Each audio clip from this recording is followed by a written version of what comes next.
Hello and welcome to the second part of this three-part series on overcoming overwhelm.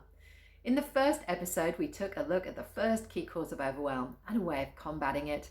So today I'm going to share with you the second cause and a couple of different techniques that you can try and use to remove overwhelm from your life.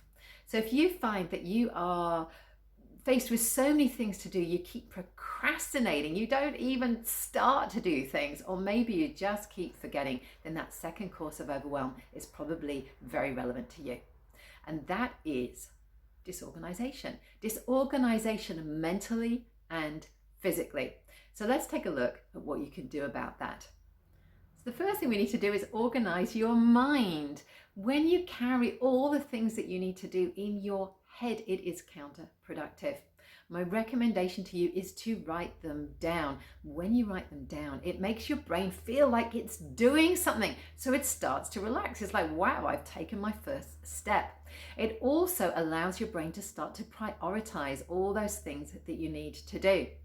And thirdly, and very importantly, you will find that you actually sleep a lot better. There's nothing worse than going to bed at night with all these things that you need to do rattling around inside your head. So let's take a look now at physical organization. You'll have written a lot of things down, and I'd like you to take that list and I'd like you to identify things that you can eliminate and other things that you can delegate, just like we did in the exercise in the previous video.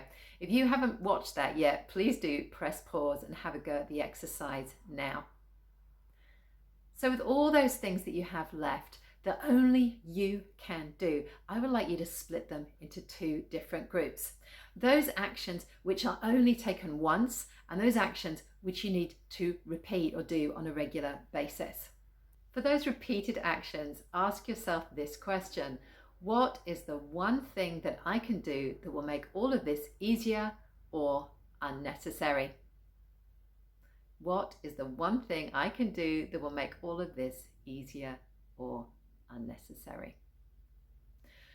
Once you've answered that one, you're still going to be left with a lot of actions that need to be repeated. So now it's time to see if you can automate or habituate. Some of your solutions may well be to automate those regular actions. So for example, you might adopt an electronic booking system that links into your diary automatically, or perhaps you'll set alarms that go off on a regular basis to remind you to do something, or set equipment to go on and off automatically. Now, I know that not all actions can be automated, but you can make them into habits, or you can adopt habits that help you to do them. So ask yourself, what positive habit can I create here that will help this to get done? For example, you might just set some time in your diary every single week that's non-negotiable for tackling certain sorts of activities. And here is a thought for you. Overwhelm is a habit. And like any habit, the more you do it, the better you get at it and the stronger it becomes.